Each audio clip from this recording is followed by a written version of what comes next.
Welcome to the Harnessing Happiness podcast. This is the Happy Clappy soundbite. Hello and welcome to Harnessing Happiness with myself, Sarah J Naylor, and welcome to your Happy Clappy soundbite that's aimed to give a kickstart to your happiness for the weekend. Where are you right now? In the now, of course. We are all in the now. Well, that's where we should be. That's where we need to live our lives. We can't live it in the past. We can't live it in the future. We can only live it in the present. The past clearly shapes us for how we are today. That really depends on how we've experienced it. And we can change that experience of it, and we don't need to drag that experience with us if it's of a negative quality, but there is always the richness of the learning from the experiences that we've been through. With that nod to the past, it's acknowledging what we've gone through, what we've learnt, and taking that wisdom with us rather than dwelling in the past, or having regrets or believing that it was always so much better in the past, because it's gone. We can't inhabit the past because it doesn't enable us to move forward. In talking about moving forward, we can't live in the future because we haven't got there. We can only actually live in the now. So we can plan for the future. We can have those bigger pictures because that helps us work towards something. It helps us achieve. It helps us know which direction we're going in. And let's face it, we don't ever jump in a car without knowing where we actually want to go. You're in the now as you get in the car, but you don't just sort of stay there. You do need to know which direction you're going to point the car in, what gears to use and how to actually move and propel yourself forward. But you can't be there till you get there. And so projecting how you want your life to be, and let's say, I'll be happy when I've got this, that or the other house, or I've bought this, that, the other dress, or I've lost weight, or I've achieved this, that or the other. You are always putting something into the future.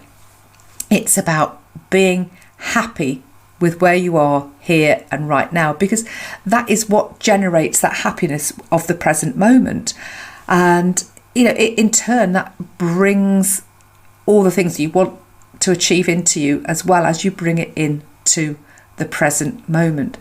So look around you.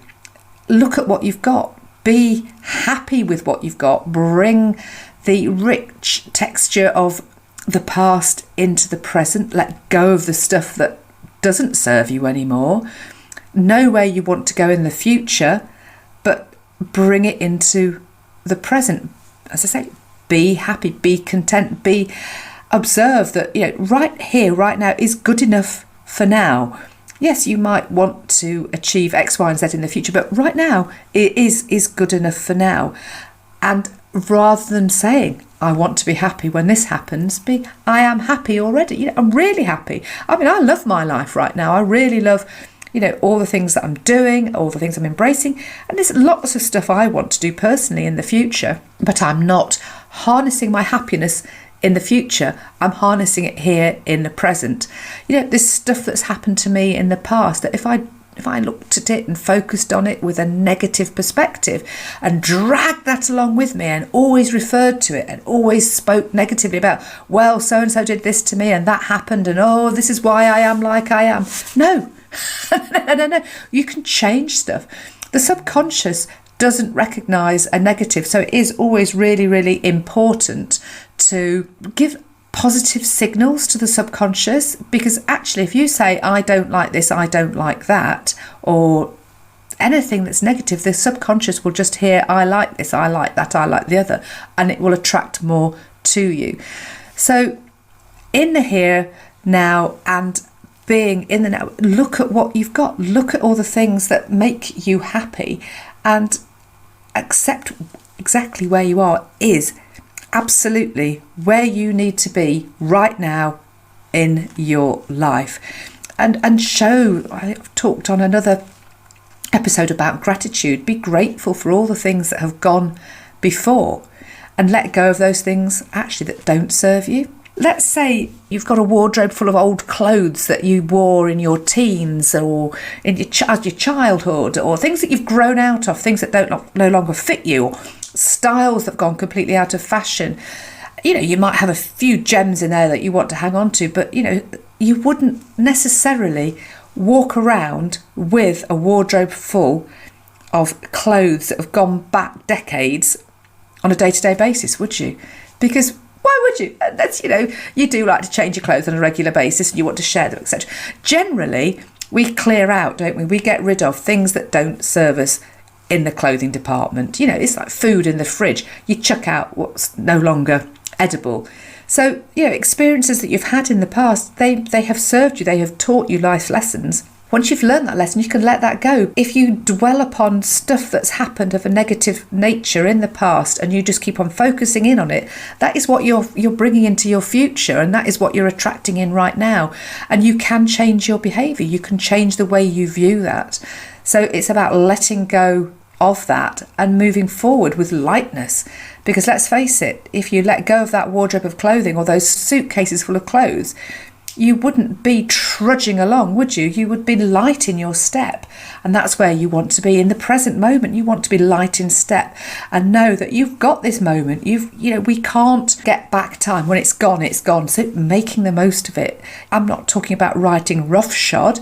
I'm not talking about doing things that are absolutely mad or crazy. Yeah. If you want to, by all means, go ahead. However, as long as mindfully you're not hurting people and doing things that are going to cause people real harm. But as long as it's right for you, it's ecologically sound and it's good and it impacts positively on other people around you, that's great. Life's magical, isn't it? I mean, we have so many opportunities to do so many different things. And I get overexcited. I like to do too many things.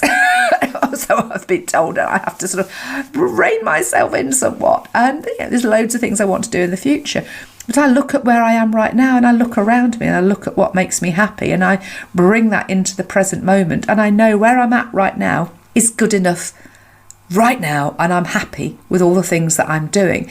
And if there are things that I'm not happy with, it's looking at that in a different light. Or if things have happened within my business or businesses, I've got different things that I'm involved in, I shift my perspective with regard to that, and I've talked about that in one of the other Happy Clappy episodes, which is an introduction to my APE mindset methodology. It's accepting where you are, shifting your perspective and directing your energy accordingly. So be here, be in the now, live life in the now, and embrace it and be happy. For further reading, you might like to have a look at Eckhart Tolle. He has written a book.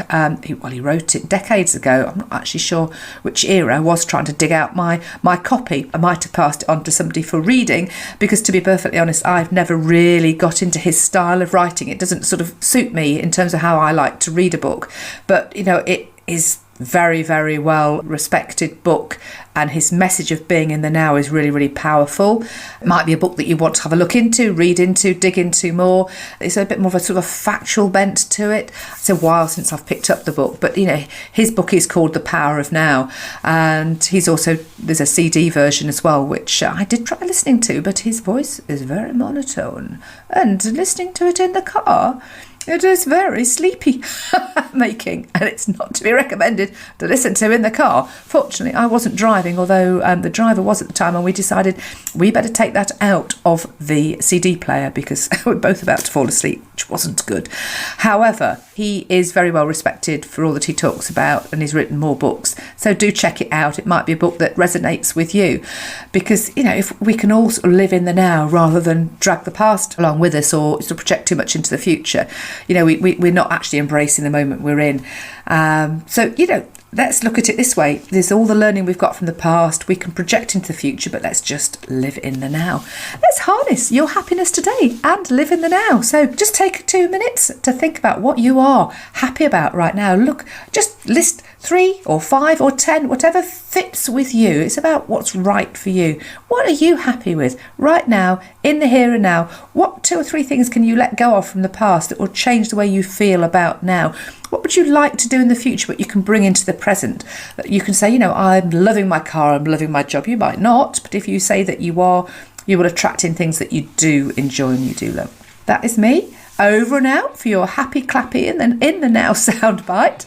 Have a great weekend, and yes, please do subscribe, follow, rate and review, because I just want to spread happiness across the globe. And if anything resonates and makes a difference in somebody's world, in somebody's life, somewhere at some point, that's great. And that's ticked a big tick in my box here in the now. Take care. Lots of love. That's me, Sarah, signing out. Take care. Goodbye. That was the Happy Clappy soundbite. Hear full-length episodes of the Harnessing Happiness podcast, released every Tuesday. And for more exclusive content from Sarah, just visit sarahjnaylor.com.